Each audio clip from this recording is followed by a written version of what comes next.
Baba wa mbinguni, katika jina la Yesu Kristo, ninakuja kwako asubuhi ya leo kukushukuru kwa ajili ya neema ambayo umenijalia kuamka nikiwa mzima.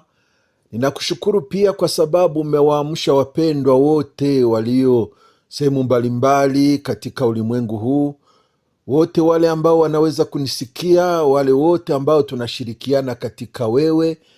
Baba, ninakushukuru kwa kuwa unawalinda, unawatendea mema, unawasaidia katika shida mbalimbali wanazozipitia. Ninajua ulimwenguni humu mna shida, na wewe umetambua hii kabla ya kuondoka ulimwenguni. Bwana wetu Yesu Kristo, umeacha unawaambia wanafunzi wako ya kwamba ulimwenguni mna dhiki, lakini msiogope, mimi nimeshinda ulimwengu. Na kwa kweli matumaini tuliyonayo ni kwamba tutashinda, ingawa tunapitia katika shida na matatizo ya kila aina, lakini tunayo imani wala hatufi moyo. Kwa kweli ninashukuru sana asubuhi ya leo kujisikia furaha na kujisikia amani kuliongea neno lako, kwa maana inajua neno lako hili ni uzima.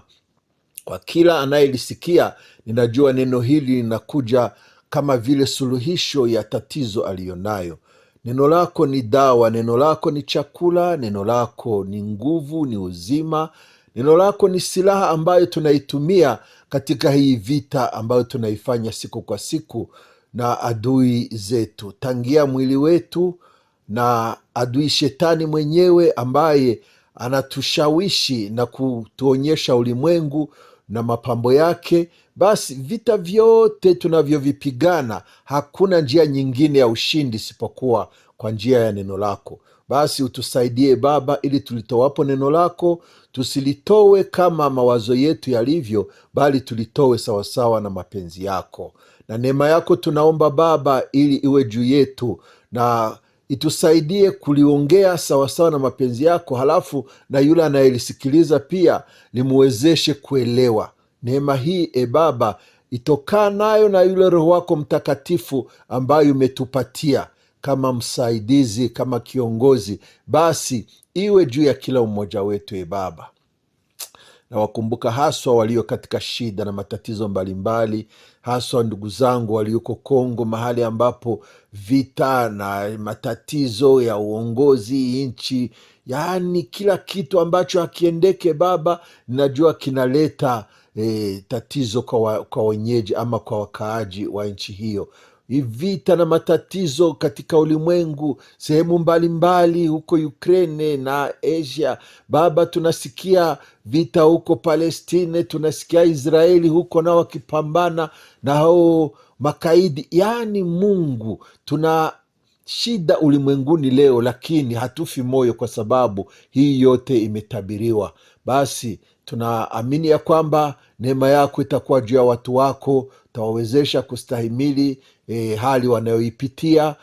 Utaenda kuwasaidia ukiwapatia sawasawa na mahitaji yao. Wewe utawashughulikia basi kwa kila haja, kwa sababu wewe unawajua kuliko vile sisi tunavyowajua, tena unawapenda kuliko vile sisi tunavyowapenda. Basi Mungu, tusaidie kwa wakati huu, walio mbali na karibu, sisi sote utulete pamoja katika nia moja, katika roho moja, ili kwamba neno lako lipate kutusaidia pamoja. Barikiwe Baba, kwa sababu unakwenda kututendea mema kwa wakati huu, tangu mwanzo hadi mwisho wa neno lako tukilizungumza. Basi sifa zote, heshima na utukufu vikurudi wewe Mungu peke yako, kwa jina la Bwana wetu Yesu Kristo. Haleluya. Ya ndugu zangu wapendwa, ninawasalimu nyote katika jina tukufu la Bwana wetu Yesu Kristo. Naifurahia sana mada yetu ya siku ya leo, kama vile kiongozi wa grupu ameniomba kutoa neno kuhusu imani ya moyoni, ama kuamini kwa moyo. Kuamini kwa moyo, na hii ni kawaida kabisa, kwa maana ni kwa moyo tunaamini. Moyo ndio unaamini, halafu mtu anahesabiwa haki. Hii ni kweli kabisa. Sasa moyo wa mwanadamu, kama tunavyojua, na hii imesemwa na Bwana wetu Yesu Kristo mwenyewe, eti moyo wa mtu unajawa na vitu vingi vibaya. Lakini sasa hata hivyo, hapo ndipo penye chemchemu ya uzima. Tukisoma katika Injili ya Marko katika Injili ya Marko sura yake ya 20, sura yake ya 7 mstari wa 20. Marko sura ya 7 mstari wa 21. Tuanzie mstari wa 21, nasema, kwa maana ndani ya mioyo ya watu hutoka mawazo mabaya, uasherati, wivi, uuaji, uzinzi, tamaa mbaya, ukorofi, hila, ufisadi, kijicho, matukano, kiburi, upumbavu. Haya yote yaliyo maovu yatoka ndani, nayo yamtia mtu unajisi. Eti haya yote yaliyo maovu. Kumbe ndani ya moyo wa mwanadamu kuna maovu. Kuna maovu kama vile tamaa mbaya, mawazo mabaya, uasherati, wivi, uuaji, uzinzi, ukorofi, hila, ufisadi, kijicho, matukano, kiburi, upumbavu. Haya yote yanapatikana katika moyo wa mwanadamu. Lakini sasa, pamoja na hayo, Biblia inatuambia kwamba moyo wa mwanadamu ndio unaamini. Mwanadamu anaamini kwa moyo, halafu anahesabiwa haki. Na katika Mithali sura yake ya 4 mstari wa 23, Mithali sura yake ya 4, Mithali sura ya 4 mstari wa 23, Biblia inasema, linda moyo wako kuliko yote uyalindayo, maana ndiko zitokazo chemchemu za uzima. Kumbe chemchemu za uzima zinaweza toka katika moyo ule ambao unajaa uovu, unajaa uchafu. Yawezekana ndani ya huyo moyo mtoke chemchemu ya uzima. Itakuwaje? Inawezekanaje katika huyu moyo ambao unajawa na uovu kutoke chemchemu ya uzima? Jamani, haleluya, haleluya, haleluya! Jamani, hapa ninasikia mambo mengi. Maneno ya Mungu yanatiririka kwa wingi ndani yangu, yanayokuja kuwa kama jibu na suluhisho. Hapa napita nakumbuka andiko la Mtume Paulo katika waraka wake wa pili sura yake ya 4 mstari wa 6, mahali ambapo anasema, kwa kuwa Mungu alisema nuru itang'aa toka gizani, ndiye aliyeng'aa mioyoni mwetu atupe nuru ya elimu ya utukufu wa Mungu katika uso wa Yesu Kristo. Jina la Bwana libarikiwe. Unajua, mioyo yetu ilikuwa imejawa na giza. Giza ndiyo ilikuwa imefunika mioyo yetu, lakini Mungu akaamuru. Mungu akaamuru nuru ing'ae kutoka gizani. Mungu akaamuru nuru ing'ae kutoka gizani. Halafu huyo ndiye aliyeng'aa ndani ya mioyo yetu.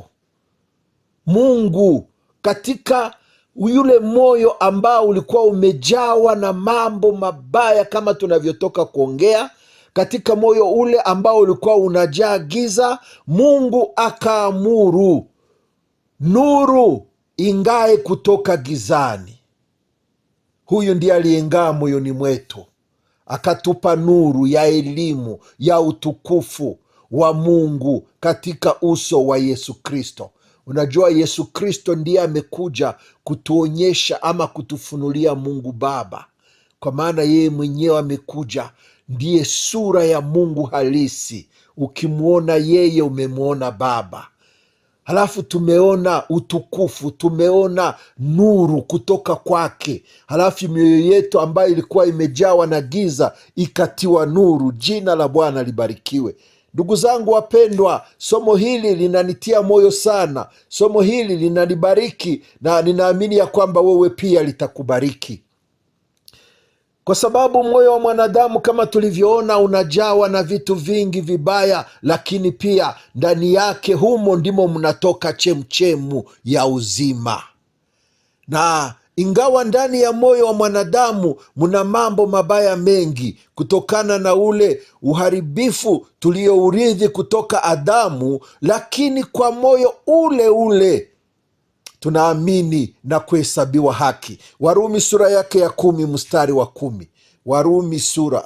Waraka wa Mtume Paulo kwa Warumi sura yake ya 10 na mstari wa 10 ni andiko ambalo lina tuhakikishia wazi ya kwamba kwa maana kwa moyo mtu huamini hata kupata haki, na kwa kinywa hukiri hata kupata wokovu.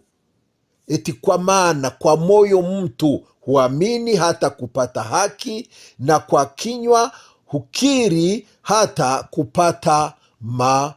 kupata wokovu.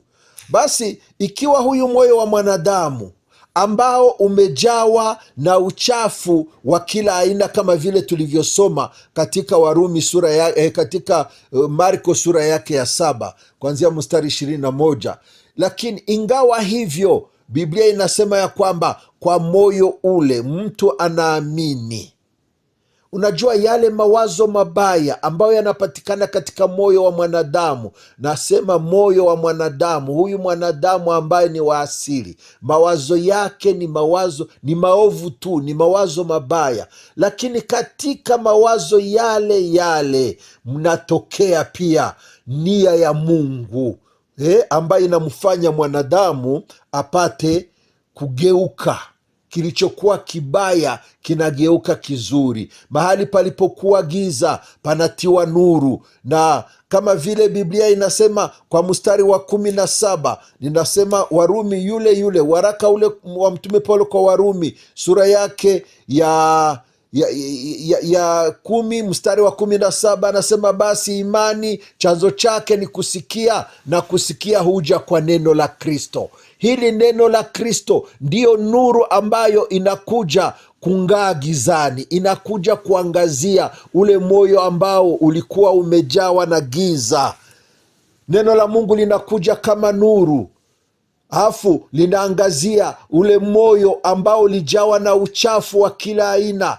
Na mtu ambaye ana akili, mtu ambaye anajua, ana ujuzi, ana mafikiri, alafu mtu anatambua hii ni nuru inakuja, na huku nilikuwa katika giza. Sasa nifanyeje? Nikaizime nuru, nikaikinge nuru, niizuie isiingie ndani yangu, ama niiruhusu? Hapo ndipo moyo wa mwanadamu unachukua uamuzi. Moyo wa mwanadamu unachukua uamuzi kupokea kitu kipya ambacho kinakuja ama kukikataa. Kwa moyo mtu huamini na kuhesabiwa haki, lakini mtu pia anaweza kakataa neema ya Mungu. Mtu anaweza kalikataa neno la Mungu, asikubali nuru hii iingie ndani yake. Mwanadamu ingawa anaonywa, ingawa Mungu anamvuta, Mungu anamshawishi ili kumleta kwa Yesu aokolewe, lakini mwanadamu angali bado na uweza wa kukataa, kwa maana ndani yake mna huo uwezo. Mwanadamu ameumbwa kwa hali ya ajabu. Ndugu yangu, ninakwambia mwanadamu ni mgumu sana kuliko hata pepo. Nakumbuka mtumishi wa Mungu mmoja alikuja kutuhubiri kanisani hapo zamani. Akasema, jamani, pepo ya mwanadamu ni kali sana kuliko pepo ya kimashetani. Kwa maana pepo ya mashetani huikemea kwa jina la Yesu na moja kwa moja inakimbia kama mshale, lakini pepo ya mwanadamu hiyo haitoki. Unaomba kwa jina la Yesu, kwa jina la Yesu, anakwambia omba mbio, maliza nikupike. Yani roho ya mwanadamu ni ngumu sana. Mwanadamu akikataa wokovu anakataa kweli, kwa maana amepewa huo uwezo, amepewa mamlaka na Mungu mwenyewe. Huyu anaweza kachagua kukubali ama kukataa. Huyu ni mwanadamu, lakini Bwana asifiwe, kwa sababu moyo wa mwanadamu unapoangaziwa na neno la Mungu, alafu mtu akisikia Injili, akisikia neno la Kristo, alafu na kuachilia uwezo wa neno ukatende kazi ndani yake, basi moyo wa mwanadamu hubadilika, giza huondoka, halafu nuru ikatawala katika moyo wa mwanadamu. Kwa nini kuamini kwa moyo? Kama ulivyoona, ndani ya moyo muna chemchemu, ndani ya moyo muna chemchemu, yaani kuna roho wa mwanadamu ambaye anawasiliana na roho wa Mungu au wa Shetani. Unasikia, hapa ndipo penye chemchemu. Sasa katika moyo wa mwanadamu muna chemchemu. Moyo wa mwanadamu una vitu vingi, lakini kikubwa ni yale mawazo yaliyo ndani ya mwanadamu. Unajua, mawazo ya mwanadamu huwa yanashawishiwa, kama vile unavyojua mawazo ya mtu hushawishiwa, na yanashawishiwa kutokana na roho. Kama sio roho wa Mungu ambaye anashawishi mawazo yako, basi ni roho wa Shetani anayashawishi. Na haya yote huwa yanatokana na kusikia. Basi kama vile sikio la mwili linavyosikia, na ndivyo sikio la roho pia linasikia sauti ya Mungu, linasikia sauti ya Shetani, yaani linawasiliana na roho nyingine. Unajua, roho ya mwanadamu ni kama sikio ya nafsi, kama vile nafsi ina pia sikio ya mwili ambayo ni hili sikio linalosikia sauti. Na roho ya mwanadamu pia ni kama sikio ya nafsi ya mwanadamu, kwa sababu hii nafsi ya mwanadamu ndiyo inatawala mtu. Hapa ndipo pana mambo mengi, yaani tutakuja kuyaona baadaye, au niyaongee kidogo kwanza? Lakini hapana, hacha nisome kwanza katika au niongee kwanza haya maneno, ili kwamba twende pamoja, tusikilizane vizuri. Kuna vitu mbalimbali ambavyo vinachangia ili mtu atende dhambi au ashinde dhambi. Twajua kwamba mtu ni nafsi iliyo hai. Ili uelewe vizuri somo hili, inabidi ujue kutofautisha mwili, roho na nafsi. Na moyo wa mwanadamu uko katika nafsi yake. Moyo wa mwanadamu uko katika nafsi yake, na katika huyo moyo muna roho wa mwanadamu. Katika huyo moyo muna roho ya mwanadamu. Narudi tena kusema, unajua, mwanadamu ni nafsi iliyo hai, na nafsi iliyo hai ni nafsi ambayo ina roho na ina mwili. Sasa hivi vyote ndivyo vinamfanya mtu awe mtu. Mtu mzima ni mtu aliye na roho, nafsi na mwili. Hivi vitu vitatu vinatumika pamoja ili kwamba mtu awe mtu kabisa, awe mzima. Kimoja kikiharibika, basi huyu mtu sio mtimilifu tena. Anakuwa ni mtu lakini asiyeenea. Ni kama kichaa. Ukaona mtu ambaye akili zake hazitumike vizuri, katika lugha yetu anasema huyu si mtu. Hamna mtu. Hamna mtu, hakuna mtu. Yaani unamwona tu kiwiliwili, lakini hamna kitu. Kwa maana huyu haenei. Inabidi vitu hivi vitatu viwe pamoja ili kwamba mtu awe mtu kabisa, awe mtimilifu. Sasa moyo wa mwanadamu uko katika nafsi yake, na katika moyo mna roho wa mwanadamu. Huyu roho wa mwanadamu sasa ndiye anayewasiliana na roho wa Mungu, ama anawasiliana na roho wa Shetani. Halafu yeye analeta habari katika moyo wa mwanadamu.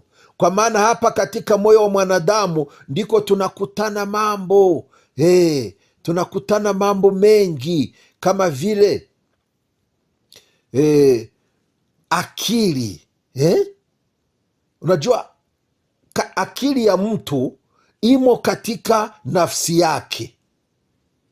Katika nafsi ya mtu kuna akili, kuna mawazo, kuna haja, kuna utashi, lakini pia kuna uamuzi katika nafsi ya mwanadamu. Na hii nafsi tumeona kwamba ina sijui inaweza kuita naweza kuita nini, huyu moyo wa mwanadamu ni kama vile centre au hapa ndipo penye penye kikao kikuu. Niite kikao kikuu au niite nini? Moyo wa mwanadamu huyu ndio unajawa, ni kama depo, ni kama hapa ndipo panakusanyikia haya mambo yote. Hapa ndipo panakusanyikia haya mambo yote: akili, mawazo, haja, utashi, uamuzi, viko katika moyo wa mwanadamu. Na kumbuka, huyu moyo wa mwanadamu uko katika nafsi yake, lakini pia katika huyu moyo pia pana roho. Sasa hii roho ya mwanadamu ndiyo inamfanya huyu mtu aweze kusikia, aweze kutega sikio na kusikia ni Mungu hapa anaongea ama ni shetani anaongea. Roho ya mwanadamu inakapte ama inavuta, inashika, inapokea. Roho ya mwanadamu inapokea sauti kutoka kwa roho nyingine. Unajua watu wa siasa, sayansi, watu wa ujuzi wa ulimwengu, watu wa akili ya kiulimwengu, wao hawajui mambo ya roho, lakini wanaita hii ni sixième sens. Sixième sens, yaani kule kusikia vitu ambavyo si vya kawaida. Unasikia vitu ambavyo si vya kawaida, unaona vitu ambavyo si vya kawaida. Sasa hapo mwanadamu anakuwa nje yake, niseme hivi, sijui hors de lui-meme, haiko tena yeye, lakini sasa kuna nguvu nyingine ambazo zinatenda kazi pamoja na yeye. Kwa maana mwili wa mtu tunajua una njia tano, una vitu vitano. Mwili wa mwanadamu unakuona, unakunusa, unakusikia, unakuonja na kugusa. Hivi ndivyo vinaufanya huyu mwili. Yaani vitu hivi vikiwa sawa, yaani mwili wa mtu unaenea kabisa, mwili wa mtu ni mzima. Lakini kimoja kikikosekana, basi huyu mtu pia mwili wake una shida, mwili wake una tatizo. Hapa ndipo panakuja kupoteza viungo fulani fulani, kama mwili hauna tena hiyo hali ya kusikia. Kama hauwezi kusikia tena maumivu, basi unaweza kanyaga kwenye moto na mguu utaungua bila kupata habari. Yaani huyu mwili hausikie tena kitu, kwa sababu magonjwa fulani yanaharibu hiyo mishipa ambayo inaweza kuleta kusikia maumivu, kusikia kama kuna mtu anakugusa. Yaani unajua kama hayo magonjwa ya ukoma, kwa mfano, magonjwa ya ukoma yakifikia kwenye kilele kabisa cha magonjwa yenyewe, basi unaona mtu hasikie tena maumivu. Anaweza kakanyaga hata kwenye moto, lakini hata sikia maumivu, kwa maana hiyo mishipa ya kuleta kule kusikia maumivu imeharibika. Vile vile mawazo ya mwanadamu yanaharibika. Kama vile mwili huharibika, na mawazo ya mwanadamu pia yanaharibika. Na Biblia ama neno la Mungu linapokuja kwetu, linatuomba tugeuze mafikiri yetu. Unajua katika asili yetu mafikiri yetu ni mabaya. Mtu hufikiri mabaya kwa sababu yeye amezaliwa katika uovu. Na ndiyo maana Mtume Paulo kaandikia kanisa la Warumi sura yake ya 12. Waraka wa Mtume Paulo kwa Warumi sura yake ya 12, alafu mstari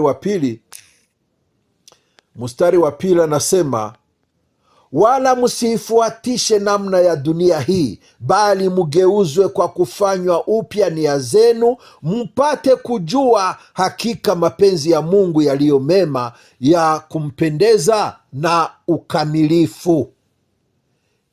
Eti wala msifuatishe namna ya dunia hii, bali mgeuzwe kwa kufanywa upya nia zenu.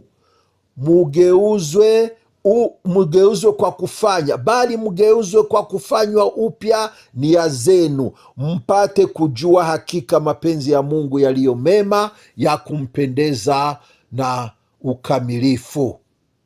Hapa Kiswahili kinaongea vizuri.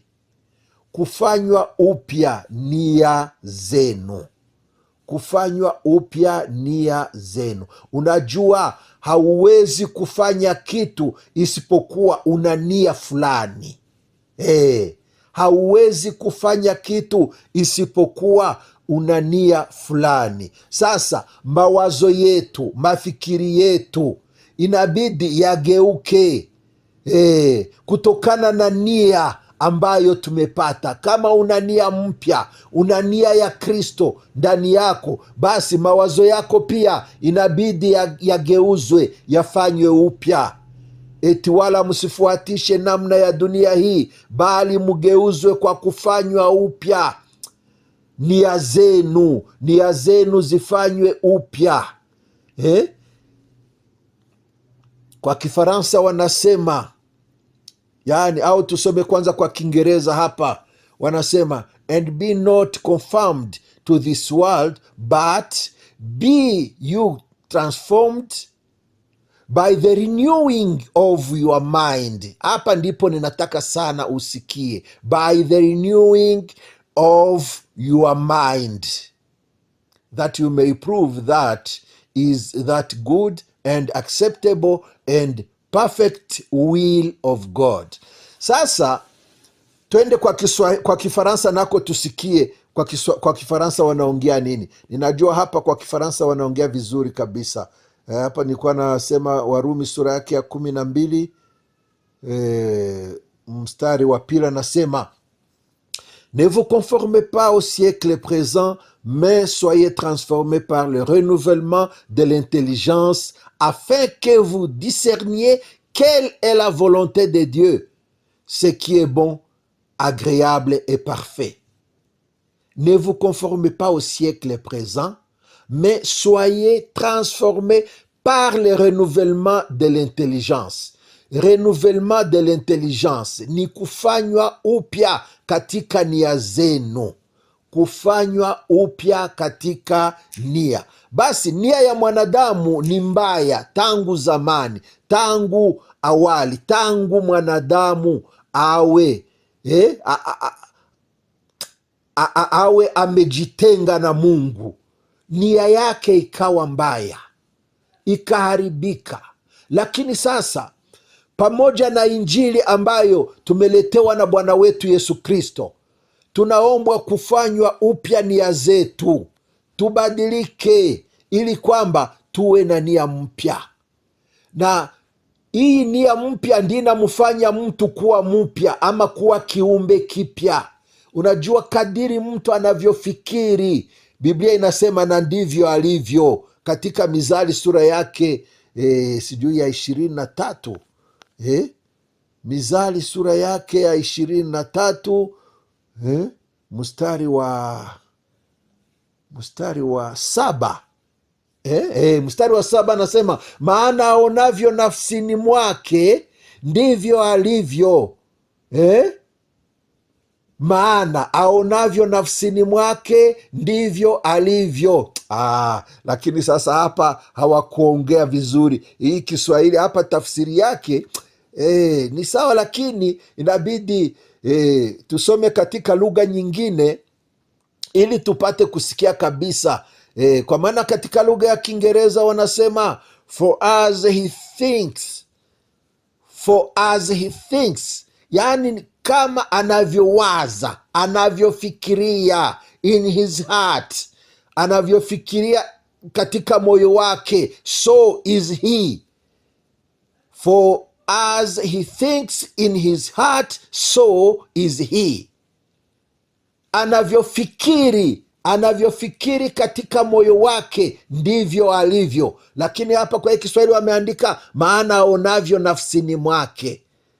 Hapa neno mafikiri ni kama hawakulijali. Lakini mafikiri ya mwanadamu, hayo ndiyo yanamfanya awe jinsi alivyo. Kadiri anavyofikiri ndivyo alivyo. Hebu tusome kwa Kifaransa nako tusikie. Mizali, Proverbe chapitre 23 verset 7. Car il est comme les pensées de son âme. Car il est comme les pensées de son âme. Hii ndiyo kweli kabisa. Kadiri ya mawazo ya mwanadamu alivyo ndivyo mawazo yake yalivyo. Mawazo ya mwanadamu yalivyo ndivyo mwanadamu alivyo. Hapa sasa unasikia ya kwamba moyo wa mwanadamu ndani yake mna mawazo, na haya mawazo yanatokana na nia ambayo amepokea kutokana na roho.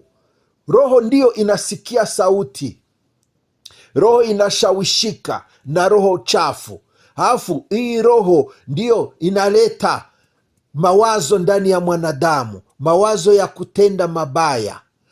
Au kama ni roho wa Mungu alisikia, kama ni injili ya Bwana Yesu imehubiriwa, alafu mtu akasikia sauti ya Kristo ama sauti ya Roho Mtakatifu ikiongea na roho yake, basi hii roho moja kwa moja inashawishi mawazo ya mwanadamu, na mawazo ya mwanadamu yanafanya nini? Yanageuza nia. Yaani hayakusudie tena mabaya. Hapa yanatambua, kwa maana katika moyo wa mwanadamu kuna akili. Mwanadamu anajua sasa hapa ni hatari, nikifanya hivi matokeo ni mabaya. Lakini kama leo ningejiepusha na njia hii, basi ningefanikiwa katika mambo yote ama katika maisha yangu. Basi ndugu yangu, ninaamini ya kwamba somo hili litakusaidia sana kujua ya kwamba uamuzi huu katika mikono yako. Ni wewe ndiwe unaamua. Si kwamba Mungu anakataa wewe usiamini, si kwamba Mungu anakataa wewe usiokoke, lakini neno la Mungu likikujia linakusihi wewe uamue, kwa maana umeumbwa katika hali ya ajabu. Na ndio maana mahali pengine tumeitwa miungu, kwa sababu na sisi tuna uwezo. Sisi pia tunaweza kuchukua uamuzi. Ndiyo maana neno la Mungu linatuambia siku ya leo, kama unasikia sauti ya Mungu, usifanye moyo wako kuwa mgumu. Ni kwa sababu mwanadamu ana uwezo wa kufanya moyo wake uwe mgumu, hata siweze kutii neno la Mungu, kwa sababu ndani yake mna uamuzi, pamoja na kutaka, pamoja na nia, pamoja na kila kitu. Lakini huyu ana uamuzi ndani yake, kukubali ama kukataa. Na neno la Mungu linakusihi siku ya leo kwamba utubu na uamini Bwana Yesu ili uokolewe. Kama neno la Mungu linasema hivi, ni kwa sababu linajua wazi ya kwamba una ule uwezo. Unaweza kupokea neno la Mungu, halafu unatubu dhambi zako na unaamini kwa moyo wako, halafu unaokolewa. Basi ndugu yangu, nimeongea mengi, acha niishie hapa kwa siku ya leo. Bwana akitujalia tutaendelea kwa wakati wake.